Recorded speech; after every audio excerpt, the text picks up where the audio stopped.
Hello all, welcome to another class of Business Management.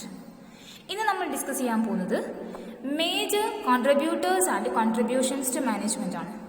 Previous ക്ലാസ്സിൽ നമ്മൾ discuss ചെയ്തത് evolution of management ആണ്. ഇങ്ങനെയാണ് മാനേജ്മെന്റ് എന്ന കൺസെപ്റ്റ് വന്നിരിക്കുന്നത് അല്ലേ? ആൻഷ്യൻ ടൈം മുതൽ മോഡേൺ മാനേജ്മെന്റ് തിയറി വരെ ഇങ്ങനെയാണ് അതിന് ഗ്രോത്ത് ഉണ്ടായത് എന്നുള്ള കാര്യമായിരുന്നു പ്രീവിയസ് ക്ലാസ്സിൽ നമ്മൾ ഡിസ്കസ് ചെയ്തുകൊണ്ടിരുന്നത്. 4 സ്റ്റേജസ് ആയിട്ട് നമ്മൾ ഡിസ്കസ് ചെയ്തു. Management in ancient period, management in medieval period, that means pre scientific management period, then scientific management period and last modern management theory.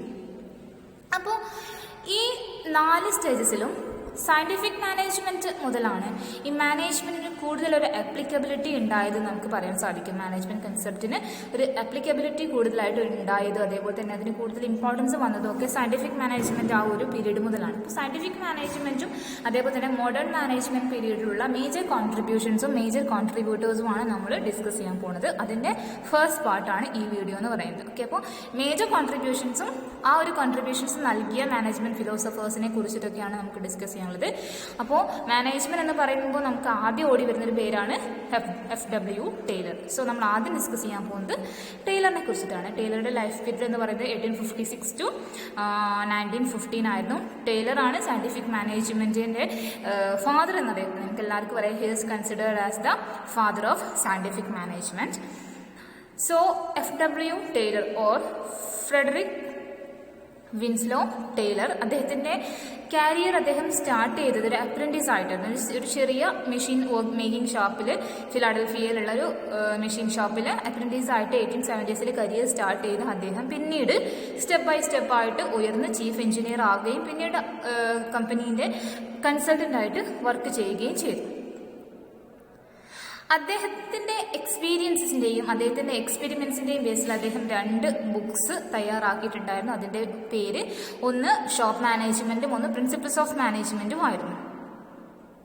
അദ്ദേഹത്തിന്റെ എക്സ്പീരിയൻസ് അനുസരിച്ച് അല്ലെങ്കിൽ അദ്ദേഹം ഒബ്സർവ് ചെയ്തതനുസരിച്ച് അദ്ദേഹം മനസ്സിലാക്കിയത് എന്താണെന്ന് വെച്ചിട്ടുണ്ടെങ്കിൽ, വർക്കേഴ്സിന്റെ ഒരു ബിഹേവിയർ അല്ലെങ്കിൽ വർക്കേഴ്സ് ആറ്റിറ്റ്യൂഡ് എന്ന് പറയുന്നത് ആക്ച്വലി അവരെന്തല്ല എൻത്യൂസിയാസ്റ്റിക് അല്ല എന്നാണ് പറയുന്നത്.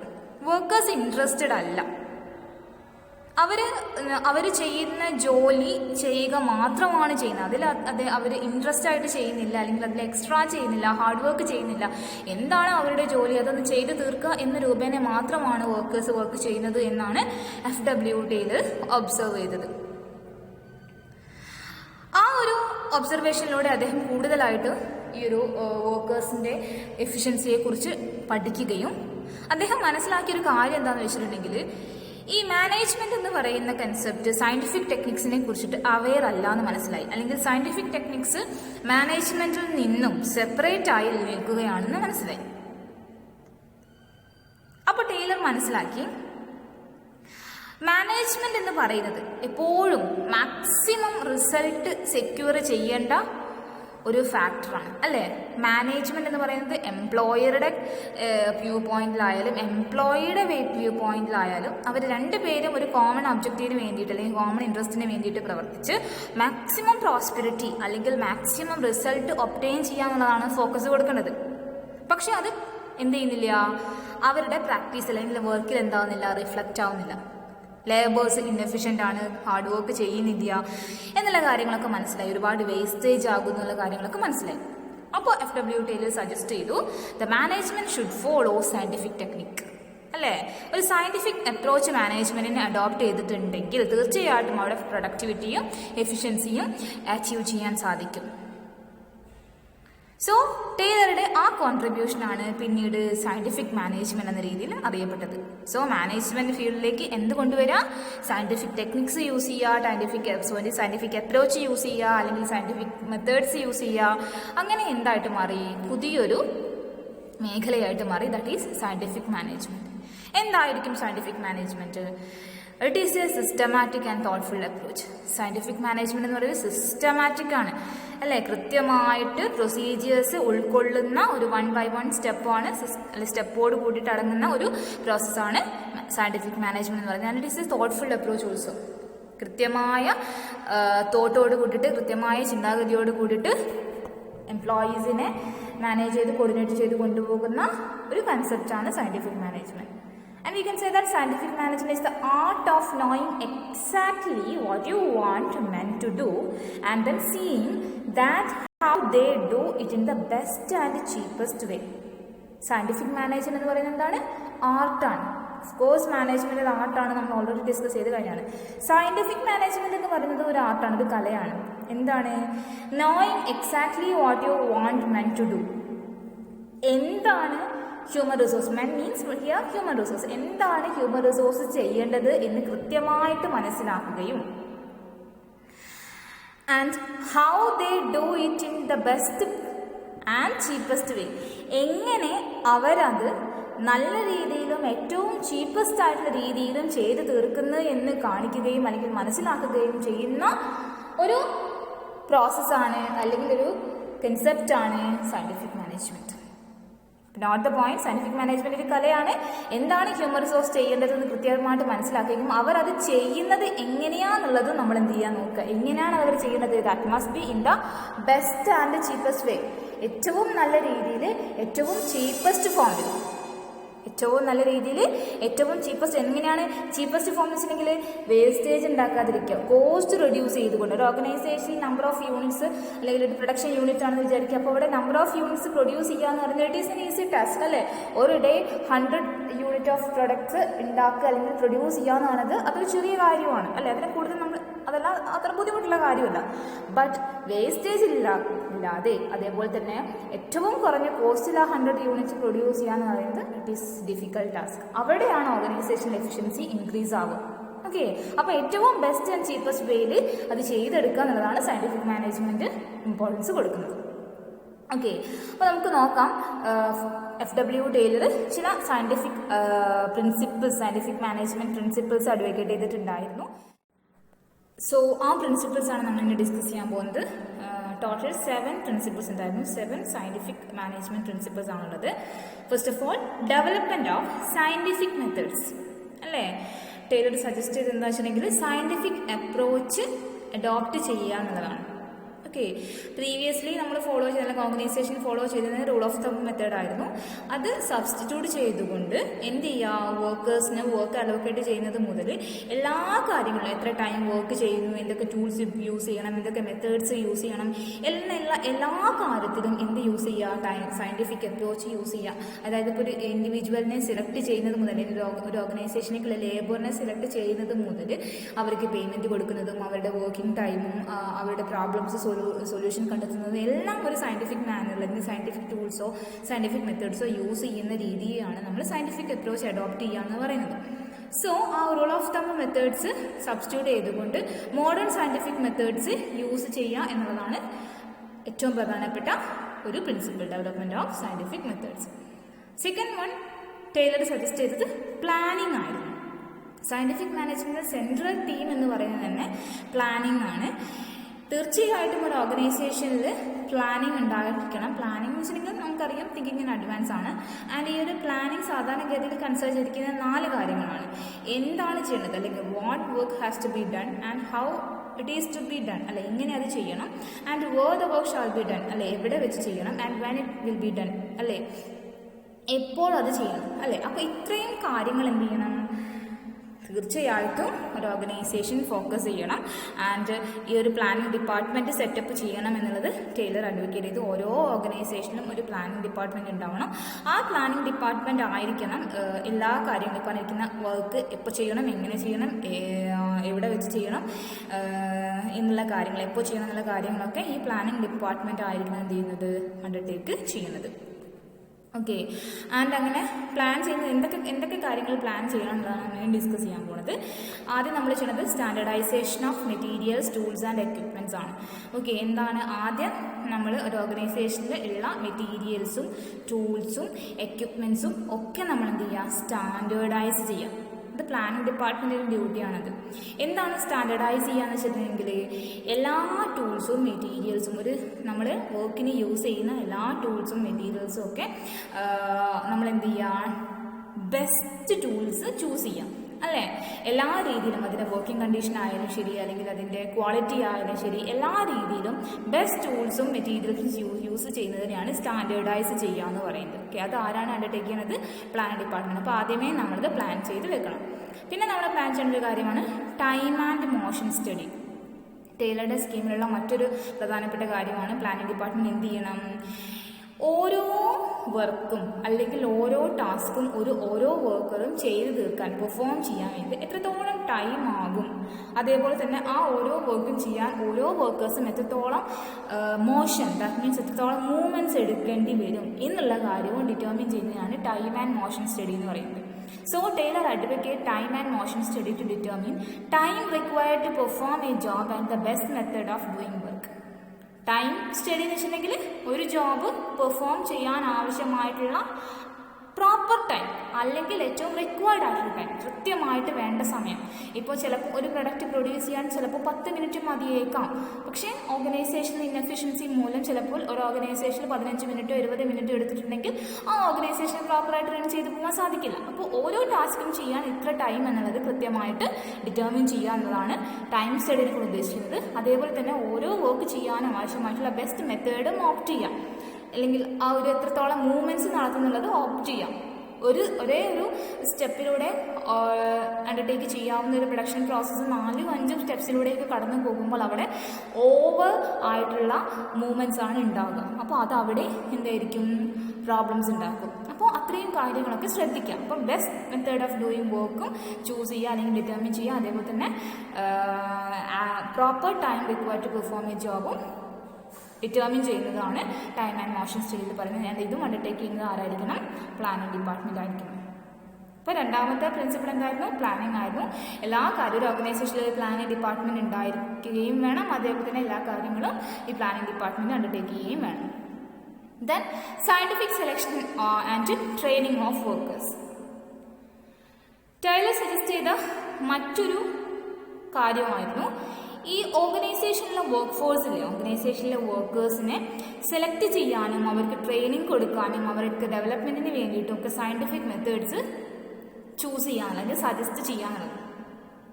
ഏതൊരു വർക്കറും ഒരു ഓർഗനൈസേഷനിൽ എത്തുന്നത് ആ ഓർഗനൈസേഷനിൽ സെലക്ഷൻ പ്രൊസീജിയർ നടക്കുന്നതിലൂടെയാണ്, അല്ലേ? സെലക്ഷൻ കണ്ടക്ട് ചെയ്തിട്ടാണല്ലോ, അല്ലെ? ഒരുപാട് നമ്പർ ഓഫ് കാൻഡിഡേറ്റ്സിൽ നിന്നും ഏറ്റവും ബെസ്റ്റ് വൺ ചൂസ് ചെയ്യുന്ന ഒരു മെത്തേഡിനാണ് നമ്മൾ സെലക്ഷൻ എന്ന് പറയുന്നത്. അപ്പോൾ ഒരു ഓർഗനൈസേഷൻ നമ്പർ ഓഫ് എംപ്ലോയീസിനെ ചൂസ് ചെയ്യുന്ന സമയത്ത് സെലക്ഷൻ മെത്തേഡ്, അല്ലെങ്കിൽ നമ്മൾ ഒരു ഓർഗനൈസേഷൻ സെലക്ട് ചെയ്യുന്ന മെത്തേഡ് സയൻറ്റിഫിക് മെത്തേഡ് ആണെങ്കിൽ നമുക്ക് ഏറ്റവും എഫിഷ്യൻ്റ് ആയിട്ടുള്ള പ്രൊഡക്റ്റീവ് ആയിട്ടുള്ള എംപ്ലോയിനെ കിട്ടും. സോ ഓരോ വർക്കറിൻ്റെയും നാച്ചറിനനുസരിച്ച്, അല്ലെങ്കിൽ ജോബിൻ്റെ നാച്ചറിനനുസരിച്ചിട്ട് മാനേജ്മെൻറ്റ് വർക്കേഴ്സിനെ സെലക്ട് ചെയ്യുകയും ആ നമ്മൾ സെലക്ട് ചെയ്ത വർക്കേഴ്സിന് അവരുടെ ക്വാളിറ്റിക്കും അല്ലെങ്കിൽ അവരുടെ എഫിഷ്യൻസിക്കും പറ്റുന്ന രീതിയിലുള്ള ടാസ്ക് അസൈൻ ചെയ്ത് കൊടുക്കുകയും ചെയ്യണം. ആൻഡ് സെലക്റ്റഡ് വർക്കേഴ്സിനെ തീർച്ചയായിട്ടും എന്ത് ചെയ്യണം? പ്രോപ്പറായിട്ട് ട്രെയിനിങ്ങും നൽകണം. ട്രെയിനിങ് നൽകേണ്ടത് വളരെ ഇമ്പോർട്ടൻ്റ് ആണെന്നുള്ളതാണ് ടൈലർ സജസ്റ്റ് ചെയ്തിരിക്കുന്നത്. കൃത്യമായിട്ടുള്ള സയൻറ്റിഫിക് ട്രെയിനിങ് ആർക്ക് നൽകണം? വർക്കേഴ്സിന് നൽകണം. ഒന്നുകിൽ ഒരു ജോബിൽ അപ്പോയിൻറ്റ് ചെയ്തതിന് ശേഷം നൽകുക, അല്ലെങ്കിൽ അപ്പോയിൻറ്റ് ചെയ്തതിന് മുമ്പേ നൽകുക. നിങ്ങൾക്ക് എല്ലാവർക്കും അറിയാം, ഓൺ ദ ജോബ് ട്രെയിനിങ് ഉണ്ട്, ഓഫ് ദ ജോബ് ട്രെയിനിങ് ഉണ്ട്. ഏത് രീതിയിലാണെങ്കിലും ഒരു ഇൻഡിവിജ്വലെ അവർക്ക് നൽകുന്ന അസൈൻമെൻറ്റ്സ് അല്ലെങ്കിൽ അവർക്ക് നൽകുന്ന ജോബ് കൃത്യമായിട്ട് ചെയ്ത് തീർക്കാവുന്ന രീതിയിൽ അവരെ ആക്ട് ആക്കാനുള്ള പ്രോപ്പർ ട്രെയിനിങ് മാനേജ്മെൻറ്റ് നൽകണം. അങ്ങനെ നൽകിയിട്ടുണ്ടെങ്കിൽ മാത്രമേ അവരുടെ സ്കില്ലും എഫിഷ്യൻസിയും ഡെവലപ്പ് ആവത്തുള്ളൂ. Okay, so that's it. Then next one, cooperation between employer and employee. ഒരു ഓർഗനൈസേഷനിൽ മസ്റ്റായിട്ടും വേണ്ടൊരു കാര്യമാണ് എംപ്ലോയറും എംപ്ലോയീസും തമ്മിലുള്ള കോഓപ്പറേഷൻ എന്ന് പറയുന്നത്. അവർ തമ്മിലൊരു ഹാർമോണിയസ് റിലേഷൻഷിപ്പ് ഉണ്ടാവണം, അല്ലെങ്കിൽ അവർ തമ്മിലൊരു ഫ്രണ്ട്ലി റിലേഷൻഷിപ്പ് ഉണ്ടാവണം. അതർവൈസ് അവിടെ എന്ത് സംഭവിക്കും? കോൺഫ്ലിക്ട്സ് ഉണ്ടാവും, പ്രോബ്ലംസ് ഉണ്ടാവും. അങ്ങനെ ഉണ്ടാകും ഓർഗനൈസേഷൻ പ്രോപ്പറായിട്ട് റൺ ചെയ്ത് കൊണ്ടുപോകാൻ ഭയങ്കര ബുദ്ധിമുട്ടായിരിക്കും, അല്ലേ? അങ്ങനെ ഒരു കോഓപ്പറേഷൻ ഉണ്ടെങ്കിൽ തീർച്ചയായിട്ടും ആ ഒരു കോഓപ്പറേഷൻ്റെ എൻഡ് റിസൾട്ട് എന്ന് പറയുന്നത്, അതായത് എംപ്ലോയറും എംപ്ലോയീസും നല്ലൊരു ടേംസിലാണ് വർക്ക് ചെയ്യുന്നതെങ്കിൽ, വളരെ കോഓപ്പറേറ്റീവോട് കൂടിയിട്ടാണ്, വളരെ ഫ്രണ്ട്ലി ആയിട്ടാണ് വർക്ക് ചെയ്യുന്നതെങ്കിൽ തീർച്ചയായിട്ടും എൻഡ് റിസൾട്ട് എന്ന് പറയുന്നത് ഇൻക്രീസ്ഡ് പ്രൊഡക്ഷനും ഇൻക്രീസ്ഡ് പ്രോസ്പെരിറ്റിയും ഒക്കെ ആയിരിക്കും, അല്ലേ? അത് എംപ്ലോയേഴ്സിന് മാത്രമല്ല എംപ്ലോയീസിനും അത് തീർച്ചയായിട്ടും ബെനിഫിഷ്യൽ തന്നെ ആയിരിക്കും. അതായത് ഓർഗനൈസേഷൻ പ്രോഫിറ്റബിൾ ആകുമ്പോൾ അത് തീർച്ചയായിട്ടും അവരെ എന്ത് ചെയ്യും? പോസിറ്റീവായിട്ട് ബാധിക്കും. സോ ടൈലർ ഇവിടെ സ്ട്രെസ് ചെയ്ത് എന്തിനാണ് need for the best result through mutual cooperation and harmonious adjustments അല്ലേ. ഓർഗനൈസേഷനിൽ നല്ല റിസൾട്ട് വേണമെങ്കിൽ അവിടെ better cooperation between employer and employees വേണം.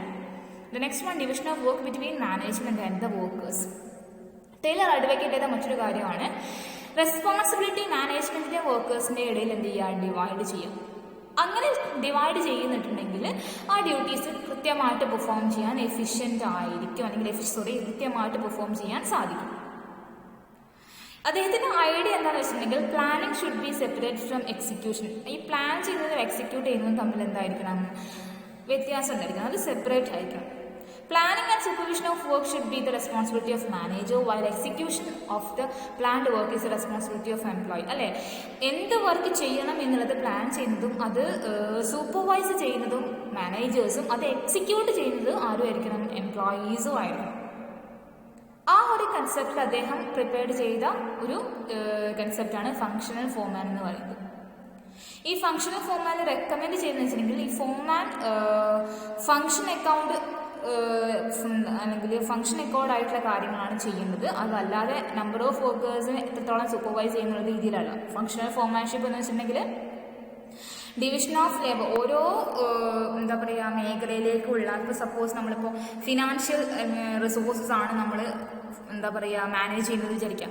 അങ്ങനെ ഫിനാൻഷ്യൽ റിസോഴ്സസ് മാനേജ് ചെയ്യാനാണെങ്കിൽ ആ ഒരു ഡിപ്പാർട്ട്മെൻറ്റിൽ ഫിനാൻഷ്യൽ ഡിപ്പാർട്ട്മെൻറ്റിൽ അല്ലെങ്കിൽ ഫിനാൻഷ്യൽ മാനേജ്മെൻറ്റ് എന്ന ഡിപ്പാർട്ട്മെൻറ്റിൽ ഒരു ഫങ്ഷണൽ ഹെഡും ഉണ്ടായിരിക്കും, അല്ലെങ്കിൽ ഫങ്ഷണൽ ഹെഡും ഉണ്ടായിരിക്കും. അതേപോലെ തന്നെ അതിൻ്റെ അണ്ടറിൽ സബോർഡിനേറ്റ്സും ഡിസ്കസ് ചെയ്യുന്ന അല്ലെങ്കിൽ വർക്ക് ചെയ്യുന്ന രീതിയിലായിരിക്കും ഉണ്ടായിരിക്കുക. അടുത്ത പോയിന്റ് എന്ന് പറയുന്നത് differential piece rate system of wages ആണ്. Next principle of scientific management. ഈ ഒരു പ്രിൻസിപ്പിൾ പറയുന്നത് വെച്ചിട്ടുണ്ടെങ്കിൽ ഫിനാൻഷ്യൽ ഇൻസെൻറ്റീവ്സ് പ്രൊവൈഡ് ചെയ്യുകയാണെന്നുണ്ടെങ്കിൽ തീർച്ചയായിട്ടും അവിടെ വർക്കേഴ്സിന് ഗ്രേറ്റർ എഫിഷ്യൻസി ഉണ്ടാവും എന്നുള്ളതാണ്. എന്താണ് ഈ ഫിനാൻഷ്യൽ ഇൻസെൻറ്റീവ്സ് എന്ന് പറഞ്ഞിട്ടുണ്ടെങ്കിൽ, വർക്കേഴ്സ് കൂടുതലായിട്ട് വർക്ക് ചെയ്യുന്നുണ്ട് അല്ലെങ്കിൽ എഫിഷ്യൻ്റ് ആയിട്ട് വർക്ക് ചെയ്യുന്നുണ്ടെന്ന് മനസ്സിലായിട്ടുണ്ടെങ്കിൽ അവർക്ക് എന്ത് ചെയ്യുക, അഡീഷണൽ പേയ്മെൻറ്റ് കൊടുക്കുന്ന രീതി, അതിനാണ് നമ്മൾ ഫിനാൻഷ്യൽ ഇൻസെൻറ്റീവ്സ് എന്ന് പറയുന്നത്. അപ്പോൾ മോസ്റ്റ് സ്യൂട്ടബിൾ ഇൻസെൻറ്റീവ് സ്കീംസ് നമ്മൾ കൊണ്ടുപോകാന്നുണ്ടെങ്കിൽ അവിടെ വർക്കേഴ്സിന് കൂടുതൽ ഏർണിംഗ് ലഭിക്കുമെന്നുണ്ടെങ്കിൽ അവിടെ വർക്കേഴ്സ് എന്തായിട്ട് പ്രവർത്തിക്കും, വളരെ എഫിഷ്യൻ്റ് ആയിട്ട് പ്രവർത്തിക്കും, പ്രൊഡക്റ്റീവായിട്ട് പ്രവർത്തിക്കും. So to ensure the efficiency and speed of work, അല്ലേ, വർക്കേഴ്സ് കുറച്ചും കൂടി സ്പീഡിൽ വർക്ക് ചെയ്യാനും എഫിഷ്യൻ്റ് ആയിട്ട് വർക്ക് ചെയ്യാനും വേണ്ടിയിട്ട് അദ്ദേഹം സജസ്റ്റ് ചെയ്ത ഒരു മെത്തേഡാണ് ഡിഫറൻഷ്യൽ പീസ് റേറ്റ് വേജ് എന്ന് പറയുന്നത്. എന്താണ് ഡിഫറൻഷ്യൽ പീസ് റേറ്റ് വേജ് എന്ന് വെച്ചിട്ടുണ്ടെങ്കിൽ, ഈ ഒരു സിസ്റ്റത്തിൽ ഓരോ പീസ് ഓഫ് പ്രൊഡക്റ്റ് പ്രൊഡ്യൂസ് ചെയ്യുന്നതിനനുസരിച്ചിട്ട് different rate of wages introduce ചെയ്യുന്ന രീതിയാണ്. അപ്പോൾ ഇവിടെ രണ്ട് സിസ്റ്റമാണ് അദ്ദേഹം ഡിറ്റർമിൻ ചെയ്തത്. ഒന്ന് സ്റ്റാൻഡേർഡ് പ്രൊഡക്ഷനും രണ്ടാമത്തത് ലോവർ പ്രൊഡക്ഷനും. ഓക്കെ, അതായത് ഒരു സ്റ്റാൻഡേർഡ് പ്രൊഡക്ഷൻ ഫിക്സ് ചെയ്തിട്ട് ആ സ്റ്റാൻഡേർഡ് പ്രൊഡക്ഷനേക്കാട്ടിലും കൂടുതൽ പ്രൊഡ്യൂസ് ചെയ്യുന്ന വിത്തിൻ എ ടൈം അല്ലെങ്കിൽ വിത്തിൻ എ പെർട്ടിക്കുലർ ലിമിറ്റ്, ആ ഒരു ലിമിറ്റിൽ പെർഫോം ചെയ്യുന്ന ഇൻഡിവിജ്വൽസ് ഉണ്ടെങ്കിൽ അവർക്ക് കൂടുതൽ പേയ്മെൻറ്റ് ഇൻസെൻറ്റീവ്സ് കൊടുക്കുക അല്ലെങ്കിൽ ബോണസ് കൊടുക്കുക എന്ന രീതിയും, അതേപോലെ തന്നെ ലോവർ പ്രൊഡക്ഷനുള്ള അല്ലെങ്കിൽ ഒരു മിനിമം പ്രൊഡക്ഷൻ വെക്കുക, ആ ഒരു മിനിമം പ്രൊഡക്ഷൻ അവർ അറ്റൈൻ ചെയ്തിട്ടുണ്ടെങ്കിൽ അവർക്ക് ബേസിക് പേയ്മെൻറ്റ് കൊടുക്കുക അല്ലെങ്കിൽ മിനിമം പേയ്മെൻറ്റ് കൊടുക്കുക എന്നുള്ള രീതിയാണ് ഇവിടെ കൊടുത്തിരിക്കുന്നത്.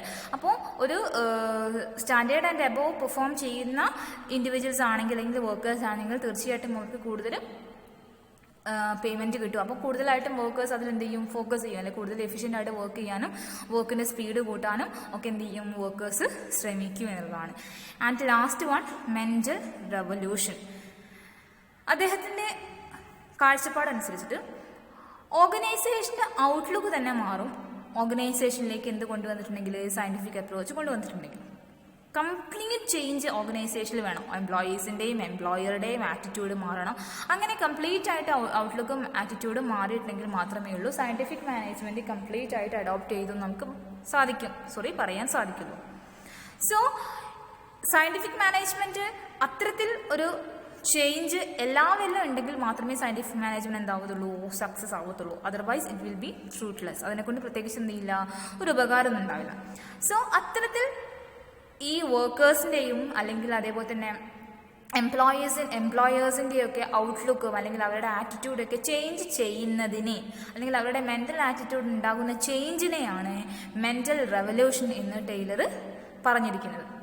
അപ്പോൾ അദ്ദേഹം പറഞ്ഞത് എന്താ വെച്ചിട്ടുണ്ടെങ്കിൽ fundamental change must be there in the thinking on the part of both management and workers. വർക്കേഴ്സിൻ്റെ തിങ്കിങ്ങിലും അതേപോലെ തന്നെ മാനേജ്മെൻറ്റിൻ്റെ തിങ്കിങ്ങിലും ഒക്കെ എന്തുണ്ടായിരിക്കണം, ഒരു ഫണ്ടമെൻ്റൽ ചേഞ്ച് ഉണ്ടായിരിക്കണം. പുതിയ പുതിയ നോളജും അതേപോലെ തന്നെ പുതിയ പുതിയ മെത്തേഡ്സും ഒക്കെ അവരെല്ലാവരും അക്സെപ്റ്റ് ചെയ്യുകയും അതിനോടനുസരിച്ചിട്ട് അവരെന്ത് ചെയ്യുകയും ചെയ്യണം, കോർഡിനേറ്റ് ചെയ്തു പോകണം. അപ്പോൾ ഒരു മെൻ്റൽ റെവല്യൂഷൻ അവിടെ ഉണ്ടായിരിക്കണം. സയൻറ്റിഫിക് മാനേജ്മെൻറ്റ് അക്സെപ്റ്റ് ചെയ്യാനുള്ള ഒരു മൈൻഡും അവിടെ ആർക്കുണ്ടായിരിക്കണം, വർക്കേഴ്സിനും മാനേജ്മെൻറ്റിനും ഉണ്ടായിരിക്കണം. ഓക്കെ, ഇനി നമുക്ക് ഡിസ്കസ് ചെയ്യാനുള്ളത് scientific management and it's features അല്ലേ. ഫീച്ചേഴ്സ് ഓഫ് സയൻറ്റിഫിക് മാനേജ്മെൻ്റ് ആണ്. അപ്പോൾ സയൻറ്റിഫിക് മാനേജ്മെൻറ്റ് എന്താണെന്നുള്ളത് നമ്മൾ ഡിസ്കസ് ചെയ്ത് കഴിഞ്ഞു അല്ലേ. എന്തായിരിക്കണം ഒരു ഓർഗനൈസേഷനിലുള്ള വർക്കിംഗ് ഫോഴ്സ് ചെയ്യേണ്ടത്, അതും ഏറ്റവും ബെസ്റ്റ് ആൻഡ് ചീപ്പസ്റ്റ് വേയിൽ എങ്ങനെ അത് ചെയ്ത് തീർക്കണം എന്നുള്ള കാര്യങ്ങളെ കുറിച്ചിട്ടുള്ള ഒരു കൺസെപ്റ്റാണ് സയൻറ്റിഫിക് മാനേജ്മെന്റ് എന്ന് പറയുന്നത്. അതിൻ്റെ അത്തരത്തിൽ ബെസ്റ്റ് ആൻഡ് ചീപ്പസ്റ്റ് വേയിൽ കാര്യങ്ങൾ ചെയ്ത് തീർക്കുന്ന ഒരു ആർട്ടാണ് സയൻറ്റിഫിക് മാനേജ്മെന്റ് അല്ലേ. അപ്പോൾ അതിൻ്റെ ഫീച്ചേഴ്സിൽ ഫസ്റ്റ് വൺ ഡിസ്കസ് ചെയ്യാനുള്ളത് separation of planning and doing ആണ്. ഒരു ഓർഗനൈസേഷനിൽ തീർച്ചയായിട്ടും പ്ലാനിങ്ങും അതേപോലെ തന്നെ ആക്ച്വൽ വർക്കും എന്തായിരിക്കണം, സെപ്പറേറ്റ് ചെയ്തിരിക്കണം. ഒരു ഓർഗനൈസേഷനിലെ വർക്ക് പ്ലാൻ ചെയ്യുന്ന റെസ്പോൺസിബിലിറ്റി സൂപ്പർവൈസറിനും അത് എക്സിക്യൂട്ട് ചെയ്യാനുള്ള റെസ്പോൺസിബിലിറ്റി അതിലെ വർക്കേഴ്സിനും ആയിരിക്കണം. അങ്ങനെ ഉണ്ടെങ്കിൽ മാത്രമാണ് അവിടെ എന്താകുന്നത്, ഓർഗനൈസേഷൻ എഫിഷ്യൻ്റായിട്ട് റൺ ചെയ്ത് കൊണ്ടുപോകാൻ സാധിക്കത്തുള്ളൂ. So work and planning should be separated. Then next one functional foremanship. Functional foremanship Taylor suggest ചെയ്ത മറ്റൊരു കൺസെപ്റ്റാണ്. ഏതൊരു ഓർഗനൈസേഷനിലും ഒരു ജോബ് അല്ലെങ്കിൽ ഒരു വർക്ക് അണ്ടർടേക്ക് ചെയ്യുന്നത് പല എലമെൻസിൻ്റെയും കോമ്പിനേഷനോട് കൂടിയിട്ടാണ്. ബ്രെയിൻ ഉണ്ടായിരിക്കും അല്ലേ, ഇൻഡിവിജ്വൽസിൻ്റെ ബ്രെയിൻ്റെ സഹായത്തോട് കൂടിയിട്ട്, അല്ലെങ്കിൽ ഓരോ വർക്കേഴ്സിൻ്റെയും എഡ്യൂക്കേഷൻ ക്വാളിഫിക്കേഷൻ ബേസിസിലായിരിക്കും, അല്ലെങ്കിൽ അവരുടെ ടെക്നിക്കൽ സ്കിൽ ബേസിസിലായിരിക്കും, അല്ലെങ്കിൽ അവരുടെ അതർ ക്വാളിറ്റീസ് ആയിരിക്കും അല്ലേ, ഫിസിക്കൽ ക്വാളിറ്റീസ് ആയിരിക്കും. ആ രീതിയിലൊക്കെ ഒരു വർക്ക് നമുക്ക് എന്ത് ചെയ്യാൻ സാധിക്കത്തുള്ളൂ, കംപ്ലീറ്റ് ചെയ്യാൻ സാധിക്കുള്ളൂ. അപ്പോൾ അത്തരത്തിൽ ഇതിൻ്റെ എല്ലാം കൂടി കോമ്പിനേഷനാണ് ഒരു ജോബ് അല്ലെങ്കിൽ ഒരു വർക്ക് എന്ന് പറയുന്നത്. അപ്പോൾ അതിൽ പല രീതിയിലുള്ള വർക്കേഴ്സിനെയും അല്ലെങ്കിൽ പല രീതിയിലുള്ള എലമെൻസും അവിടെ കമ്പൈൻ ചെയ്യുന്നുണ്ട്. ആ ഒരു കാരണം കൊണ്ട് തന്നെ ഇവിടെ ടൈലർ ഒരു പുതിയൊരു കൺസെപ്റ്റ് ഇൻട്രൊഡ്യൂസ് ചെയ്തു, ഫങ്ഷണൽ ഫോമാൻഷിപ്പ്. സോ വർക്കേഴ്സിനെ സൂപ്പർവൈസ് ചെയ്യാൻ വേണ്ടിയിട്ട് ഫങ്ഷണൽ ഫോമാൻഷിപ്പ് അഡ്വക്കേറ്റ് ചെയ്തു. ഈ ഒരു സിസ്റ്റത്തിൽ അല്ലെങ്കിൽ ഈ ഒരു കൺസെപ്റ്റിൽ 8 പേഴ്സൺസ് ഉണ്ടായിരിക്കും ഓരോ ഹെഡിലും, അല്ലെങ്കിൽ ഓരോ ഡിപ്പാർട്ട്മെൻറ്റിലും 8 പേഴ്സൺസ് ഉണ്ടായിരിക്കും. അതിൽ 4 വർക്കേഴ്സ് അല്ലെങ്കിൽ 4 പേഴ്സൺസ് എന്ന് പറയുന്നത് എല്ലാ ആക്ടിവിറ്റീസും പ്ലാൻ ചെയ്യാനും ഡയറക്റ്റ് ചെയ്യാനും ആണെങ്കിൽ അത് remaining 4 must be four doing the work. ആ രീതിയിലാണ് ഫങ്ഷണൽ ഫോമാൻഷിപ്പ് അറേഞ്ച് ചെയ്തിരിക്കുന്നത്. ഓരോ ഡിപ്പാർട്ട്മെൻറ്റും അല്ലെങ്കിൽ ഓരോ സിസ്റ്റത്തിനും നമ്മൾ എന്ത് ചെയ്യുന്നു, കുറച്ച് ഹെഡ്സിനെയും വെക്കുന്നു, പ്ലാൻ ചെയ്യാൻ ആവശ്യമായിട്ടുള്ള സൂപ്പർവൈസേഴ്സിനെയും വെക്കുന്നു. അതിന് എന്ത് ചെയ്യുന്നു, ബാക്കി റിമൈനിങ് പേഴ്സൺസ് ആരായിരിക്കും, വർക്ക് ചെയ്യാനുള്ള രീതിയിലായിരിക്കും. ആ ഒരു കൺസെപ്റ്റിനെയാണ് ഫങ്ഷണൽ ഫോമാൻഷിപ്പ് എന്ന് പറയുന്നത്. സോ നമുക്ക് നോക്കാം, കൺസേൺഡ് വിത്ത് പ്ലാനിങ്ങുമായിട്ട് ബന്ധപ്പെട്ടിരിക്കുന്ന പാർട്ടീസ് ആരൊക്കെയാണെന്നുള്ളത് നോക്കാം. ഒരു ഓർഗനൈസേഷനിലെ route clerk, instruction card clerk, അതേപോലെ തന്നെ time and cost clerk, disciplinarian, ഇവരൊക്കെ പ്ലാനിങ്ങുമായിട്ട് ബന്ധപ്പെട്ടിരിക്കുന്ന പീപ്പിൾസ് ആയിരിക്കും അല്ലെങ്കിൽ വർക്ക് ഫോഴ്സ് ആയിരിക്കും. ആൻഡ് വർക്ക് ചെയ്യുന്നതുമായിട്ട് ബന്ധപ്പെട്ടിരിക്കുന്ന പേഴ്സൺസ് എന്ന് പറയുന്നത് speed boss, inspector, maintenance foreman and gang boss, ഇവരൊക്കെ ആയിരിക്കും. ഓക്കെ, ഇനി നമുക്ക് ഡിസ്കസ് ചെയ്യാനുള്ളത് സയൻറ്റിഫിക് വർക്ക് സ്റ്റഡിയാണ്. ടൈലർ സജസ്റ്റ് ചെയ്ത മറ്റൊരു കാര്യമാണ് സയൻറ്റിഫിക് വർക്ക് സ്റ്റഡി എന്ന് പറയുന്നത്. ഒരു ഓർഗനൈസേഷനിൽ ഒരു വർക്കർ, ഒരു നോർമൽ വർക്കർ ഏത് ജോബ് എത്ര ടൈമിൽ എത്ര ക്ലിയർ ആയിട്ട് കംപ്ലീറ്റ് ചെയ്യുന്നു എന്ന കാര്യങ്ങൾ ഡിറ്റർമിൻ ചെയ്യാൻ വേണ്ടിയിട്ടാണ് സയൻറ്റിഫിക് വർക്ക് സ്റ്റഡി അണ്ടർടേക്ക് ചെയ്യാറുള്ളത്. ഒരു ജോബ് കൃത്യമായിട്ട് ചെയ്തു തീർക്കുന്ന ടൈമും കൃത്യമായിട്ട് എങ്ങനെ ചെയ്തു തീർക്കാം വിത്ത് ലെസ് ടൈം ആൻഡ് കോസ്റ്റ് എങ്ങനെ ചെയ്തു തീർക്കാമെന്ന് ഡിറ്റർമിൻ ചെയ്യുകയാണ് ഈ ഒരു രീതിയിൽ ചെയ്യുന്നത്. ആൻഡ് ഒരു സയൻറ്റിഫിക് വർക്ക് സ്റ്റഡി നമുക്ക് മെഷർ ചെയ്യാൻ വേണ്ടിയിട്ട് നമുക്ക് 3 സ്റ്റഡീസ് നമുക്ക് കണ്ടക്ട് ചെയ്യാം. ടൈം സ്റ്റഡി കണ്ടക്ട് ചെയ്യാം, മോഷൻ സ്റ്റഡി കണ്ടക്ട് ചെയ്യാം, ഫാക്ടറി സ്റ്റഡി കണ്ടക്ട് ചെയ്യാം. ടൈം സ്റ്റഡി എന്ന് വെച്ചിട്ടുണ്ടെങ്കിൽ ഒരു വർക്കർ ഒരു ജോബ് കംപ്ലീറ്റ് ചെയ്യാൻ വേണ്ടിയിട്ട് എത്ര ടൈം എടുക്കും എന്നത് അല്ലെങ്കിൽ എടുക്കണം എന്ന് ഡിറ്റർമിൻ ചെയ്യുന്ന സ്റ്റഡിയാണ് ടൈം സ്റ്റഡി എന്ന് പറയുന്നത്. അപ്പോൾ ഒരു ജോബ് ഓപ്പറേഷൻ അണ്ടർടേക്ക് ചെയ്യാൻ വേണ്ടിയിട്ട് ഒരു ഇൻഡിവിജ്വൽ എത്ര ടൈം എടുക്കുന്ന മെഷർ ചെയ്യാൻ നമുക്കൊരു സ്റ്റോപ്പ് വാച്ച് വേണമെങ്കിൽ ഉപയോഗിക്കാവുന്നതാണ്. അങ്ങനെ സ്റ്റോപ്പ് വാച്ച് യൂസ് ചെയ്തുകൊണ്ട് നമുക്ക് മനസ്സിലാക്കാം എത്ര ടൈം എടുക്കും എന്നുള്ളത്. അപ്പോൾ ഈ ടൈം സ്റ്റഡി കണ്ടക്ട് ചെയ്യുമ്പോൾ നമ്മൾ ശ്രദ്ധിക്കേണ്ട കാര്യം എന്ന് പറയുന്നത് ഒരു സ്റ്റാൻഡേർഡ് ടൈം ഫിക്സ് ചെയ്യുമ്പോൾ ഇറ്റ് വിൽ ബി മോർ എഫിഷ്യൻ. അല്ലെങ്കിൽ ഒരു സ്റ്റാൻഡേർഡ് ടൈം ഫിക്സ് ചെയ്യുന്നുണ്ടെങ്കിൽ നമുക്ക് ആ ഒരു സ്റ്റാൻഡേർഡ് ടൈമിനുള്ളിൽ അല്ലെങ്കിൽ ഒരു ഇൻഡിവിജ്വൽ ആ ജോബ് ചെയ്ത് തീർക്കുന്നുണ്ടോ നമുക്കൊരു സ്റ്റോപ്പ് വാച്ച് യൂസ് ചെയ്ത് നമുക്ക് മനസ്സിലാക്കാം അല്ലേ. അങ്ങനെ മനസ്സിലാക്കിയിട്ട് ആ ഒരു ഇൻഡിവിജ്വൽ സ്റ്റാൻഡേർഡ് ടൈമിനുള്ളിൽ കംപ്ലീറ്റ് ചെയ്യുന്നില്ല എങ്കിൽ ആ ഒരു ഇൻഡിവിജ്വലിൻ്റെ പെർഫോമൻസ് ബാഡ് ആണെന്ന് നമുക്ക് പറയാൻ സാധിക്കും. സോ വർക്ക് സ്റ്റഡി നമുക്ക് എന്ത് ചെയ്യാൻ സാധിക്കും? ഫെയർ ഡേയ്സ് ഓഫ് വർക്കും അതേപോലെ തന്നെ ഒരു ഇൻഡിവിജ്വൽ എത്രത്തോളം റെസ്റ്റ് എടുത്തിട്ടുണ്ട്, എത്രത്തോളം ക്ലിയർ ആയിട്ട് വർക്ക് ചെയ്തിട്ടുണ്ടെന്നുള്ള കാര്യങ്ങളൊക്കെ നമുക്ക് എന്ത് ചെയ്യാൻ സാധിക്കും? മനസ്സിലാക്കാൻ സാധിക്കും. പിന്നുള്ളൊരു സ്റ്റഡി എന്ന് പറയുന്നത് മോഷൻ സ്റ്റഡിയാണ്.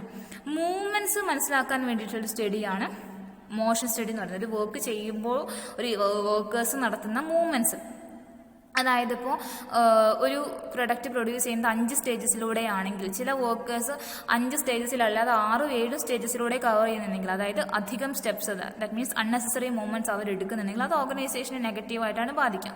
അപ്പോൾ അത്തരത്തിലുള്ള അൺനെസസറി മൂവ്മെന്റ്സ് എലിമിനേറ്റ് ചെയ്യണം. അൺനെസസറി അല്ലെങ്കിൽ വേസ്റ്റ്ഫുൾ മൂവ്മെന്റ്സ് എലിമിനേറ്റ് ചെയ്യുക എന്നുള്ള ഒബ്ജക്റ്റീവ് തന്നെയാണ് മോഷൻ സ്റ്റഡിക്കുള്ളതെന്ന് നമുക്ക് പറയാൻ സാധിക്കും.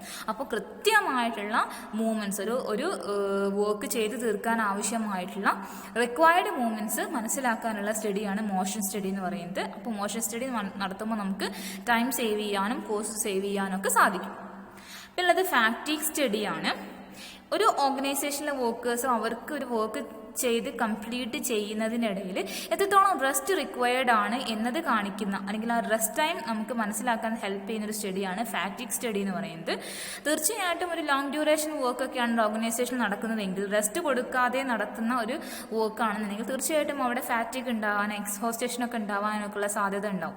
അങ്ങനെ ഉണ്ടാകുമ്പോൾ അവിടെ വർക്കേഴ്സിൻ്റെ എനർജി ലോസ് ആകും, അവർക്ക് പിന്നീട് വർക്ക് ചെയ്യാനുള്ള ക്യാപ്പബിലിറ്റി നഷ്ടം, അങ്ങനെ ഒരുപാട് പ്രോബ്ലംസ് ഉണ്ടാകാനുള്ള സാധ്യത ഉണ്ട്.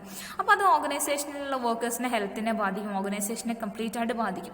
അപ്പോൾ അത് ഒഴിവാക്കാൻ വേണ്ടിയിട്ട് ഓരോ വർക്ക് സ്റ്റേജിലും വർക്കേഴ്സിന് കൃത്യമായിട്ടുള്ള വർക്കിംഗ് കണ്ടീഷൻസ് കൊടുക്കുകയും അവരുടെ ഫാറ്റിഗ് റെഡ്യൂസ് ചെയ്യാനുള്ള ഒരു ടൈം അല്ലെങ്കിൽ ഒരു റെസ്റ്റ് ടൈം അവർക്ക് കൊടുക്കുകയും ചെയ്യുന്ന, അല്ലെങ്കിൽ എത്രത്തോളം കൊടുക്കണം എന്നത് കണ്ടെത്തുന്ന സ്റ്റഡിയാണ് എന്ന് പറയുന്നത് ഫാറ്റിഗ് സ്റ്റഡി എന്ന് പറയുന്നത്. ഓക്കെ, പിന്നെയുള്ള മറ്റൊരു ഫീസ് എന്ന് പറയുന്നത് സ്റ്റാൻഡേർഡൈസേഷനാണ്. സ്റ്റാൻഡേർഡ്സ് സെറ്റ് ചെയ്യുക അല്ലെ, എല്ലാ കാര്യത്തിനും ബെസ്റ്റ് ടൂൾസ് യൂസ് ചെയ്യുക, ബെസ്റ്റ് എക്യുപ്മെൻറ്റ്സ് യൂസ് ചെയ്യുക, proper period of work follow ചെയ്യുക, വർക്കിംഗ് കണ്ടീഷൻ എന്താ പറയുക വെൽ വർക്കിംഗ് കണ്ടീഷൻസ് പ്രൊവൈഡ് ചെയ്യുക, അല്ലെങ്കിൽ ഗുഡ് വർക്കിംഗ് കണ്ടീഷൻസ് പ്രൊവൈഡ് ചെയ്യുക, അതുപോലെ തന്നെ higher quality raw materials use ചെയ്യുക, സ്റ്റാൻഡേർഡ് ഇൻസ്ട്രുമെൻറ്റ്സ് യൂസ് ചെയ്യുക, സ്റ്റാൻഡേർഡ് റോ മെറ്റീരിയൽസ് യൂസ് ചെയ്യുക, ഗുഡ് വർക്കിംഗ് കണ്ടീഷൻസ് മെയിൻറ്റെയിൻ ചെയ്യുക, ഗുഡ് ഇൻഫ്രാസ്ട്രക്ചർ ഫെസിലിറ്റീസ് മെയിൻറ്റെയിൻ ചെയ്യുക, ഇങ്ങനത്തെ കാര്യങ്ങളൊക്കെ കൊടുത്തുകൊണ്ട് അതേപോലെ തന്നെ സഫിഷ്യൻറ്റ് റെസ്റ്റ് ടൈം പ്രൊവൈഡ് ചെയ്യുക. ഇതൊക്കെയാണ് സ്റ്റാൻഡർഡൈസേഷൻ എന്ന് പറയുന്നത്. അങ്ങനെ സ്റ്റാൻഡർഡൈസേഷൻ ഓർഗനൈസേഷനിൽ കൊണ്ടുവരികയാണെന്നുണ്ടെങ്കിൽ തീർച്ചയായിട്ടും അത് പ്രൊഡക്ഷൻ കപ്പാസിറ്റിയെ കൂട്ടുകയും അതേപോലെ തന്നെ വർക്കേഴ്സിൻ്റെ മാനേജ്മെൻറ്റിൻ്റെയും എഫിഷ്യൻസി വർദ്ധിപ്പിക്കുകയും ചെയ്യും അല്ലേ. Without proper materials or without proper working condition organisation run ചെയ്ത് പോകുകയാണെങ്കിൽ അത് നെഗറ്റീവായിട്ടാണ് ബാധിക്കുക. അപ്പോൾ എല്ലാം സ്റ്റാൻഡർഡൈസ്ഡ് ആണെങ്കിൽ, അല്ലെങ്കിൽ എല്ലാം ബെസ്റ്റ് ആണെന്നുണ്ടെങ്കിൽ തീർച്ചയായിട്ടും അത് ഓർഗനൈസേഷനെ പോസിറ്റീവ്ലി എഫക്റ്റ് ചെയ്യും. 5th one scientific selection and training of workers. നമ്മൾ ഓൾറെഡി ഡിസ്കസ് ചെയ്ത് കഴിഞ്ഞാണ്. വർക്കേഴ്സിനെ സെലക്ട് ചെയ്യുന്ന കാര്യത്തിൽ നമ്മൾ വളരെയധികം ശ്രദ്ധ കൊടുക്കേണ്ടതാണ്. സെലക്ഷൻ ടൈമിൽ അവരുടെ എഡ്യൂക്കേഷനും വർക്ക് എക്സ്പീരിയൻസും ആറ്റിറ്റ്യൂഡും ഫിസിക്കൽ സ്ട്രെങ്ത്തും ഒക്കെ നമ്മൾ സയൻറ്റിഫിക് മെത്തേഡ്സ് യൂസ് ചെയ്ത് സയൻറ്റിഫിക് അപ്രോച്ച് നൽകിക്കൊണ്ട് നമ്മൾ അവരെ സെലക്ട് ചെയ്യുകയാണെന്നുണ്ടെങ്കിൽ തീർച്ചയായിട്ടും അത് ഓർഗനൈസേഷന് ഒരു അസറ്റ് ആയിരിക്കും അല്ലേ. ആ വർക്കേഴ്സിന് പ്രോപ്പറായിട്ട് ട്രെയിനിങ്ങും കൊടുത്തുകൊണ്ട് അവരുടെ സ്കില്ലും നോളജും ഒക്കെ ഡെവലപ്പ് ചെയ്യുകയാണെന്നുണ്ടെങ്കിൽ തീർച്ചയായിട്ടും ആ ഓർഗനൈസേഷൻ്റെ എഫിഷ്യൻസി വർദ്ധിക്കുകയാണ് ചെയ്യുക. അപ്പോൾ തീർച്ചയായിട്ടും വർക്കേഴ്സിനെ സെലക്ട് ചെയ്യുന്ന കാര്യത്തിലും വർക്കേഴ്സിന് ട്രെയിനിങ് നൽകുന്ന കാര്യത്തിലും സയൻറ്റിഫിക് മെത്തേഡ് അഡോപ്റ്റ് ചെയ്യണമെന്നാണ് ടൈലർ എന്ത് ചെയ്തിരിക്കുന്നത്, സജസ്റ്റ് ചെയ്തിരിക്കുന്നത്. Then it will enhance the efficiency of the workers and of course efficiency of the organisation. Then 6th one financial incentives അല്ലേ. വർക്കേഴ്സ് വളരെ നല്ല രീതിയിൽ വർക്ക് ചെയ്യാന്നുണ്ടെങ്കിൽ ഗുഡ് പെർഫോമൻസ് ആണ് നടത്തുന്നതെങ്കിൽ തീർച്ചയായിട്ടും അവർക്ക് എന്ത് കൊടുക്കണം, സ്പെഷ്യൽ ഇൻസെൻറ്റീവ്സ് കൊടുക്കണം. അതിന് വേണ്ടിയിട്ട് ഡിഫറൻഷ്യൽ പീസ് റൈസ് സിസ്റ്റം അദ്ദേഹം എന്ത് ചെയ്തിട്ടുണ്ടായിരുന്നു, ഇൻട്രൊഡ്യൂസ് ചെയ്തിട്ടുണ്ടായിരുന്നു. അതായത് വളരെ നന്നായിട്ട് നോർമലിനെക്കാട്ടി എബവ് വർക്ക് ചെയ്യുന്ന ആൾക്കാർക്ക് ഹയർ റേറ്റ് കൊടുക്കുകയും അതേപോലെ തന്നെ നന്നായിട്ട് വർക്ക് ചെയ്യാത്തവർക്ക് ലോവർ റേറ്റ് കൊടുക്കുകയും ചെയ്യുന്ന രീതിയാണ് ഡിഫറൻഷ്യൽ പീസ് റേറ്റ് സിസ്റ്റം എന്ന് പറയുന്നത്. ഒരു സ്റ്റാൻഡേർഡ് റേറ്റ് ഫിക്സ് ചെയ്യുകയും അതേപോലെ തന്നെ മിനിമം പ്രൊഡക്ഷൻ ലെവൽ ഫിക്സ് ചെയ്യുകയൊക്കെ ചെയ്യാം.